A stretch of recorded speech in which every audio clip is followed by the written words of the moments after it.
मला खात्री आहे की माझ्या पक्षात असा कुणीही माणूस असू शकत नाही, असूच शकत नाही. नुसत्या फोटोवरून तर एलिगेशन करू नयेत. जसं मी अमित शहाचा फोटो असे एन नंबर ऑफ फोटो तिथे मिळतील, त्या फोटोवरून नाही. पण माझ्या पक्षातला कुणी असू शकत नाही याची मला खात्री वाटते. पण तसंही वाटलं त्यांना तर त्यांनी त्याची गय करू नये याचा परत एकदा पुनरुच्चार करते. पण जे लोक ऑलरेडी रेकॉर्डवर आहेत त्या रेकॉर्डवरच्या लोकांचं काय करणार आहात? हेमंत गोडसेंनी जो निधी दिलाय, जे पूजेला बसले होते, त्यांचं काय करणार आहात?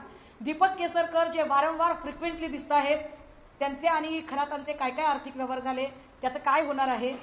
या सगळ्यांमध्ये एकनाथ शिंदे त्यांच्या पत्नीसह जे ईशानेश्वराची पूजा करताना दिसतात, त्याचं काय नेमकं अर्थ काढायचे? आम्ही फोटोंसकट बोलतोय ना, आम्ही पुराव्यांच्या सकट बोलतोय. तर याही सगळ्या गोष्टींचा आम्ही विनंती केली SIT प्रमुखांना की या सगळ्यांमध्ये याचा आनंद आहे की तुम्हाला मुख्यमंत्र्यांनी फ्री हँड दिलेला आहे. पण तरी सुद्धा आम्हाला कुठे ना कुठे भीती वाटते. कारण फलटण प्रकरणामध्ये जे झालं, फलटणमध्ये अर्थात SIT प्रमुख स्वतः त्या म्हणजे सातपुतेजीच होत्या आणि त्यांनी त्याच्यातल्या बऱ्याच गोष्टी की ताई त्याच्यातल्या सगळ्या आरोपींना अजूनही जामीन झालेला नाही, फलटण प्रकरणातल्या एकालाही जामीन झालेला नाही, कदाचित अंडर ट्रायलच ती पूर्ण केस त्यांची तशीच आत राहून चालेल, यावरही त्यांनी आश्वस्त केलं. ही चांगली गोष्ट आहे.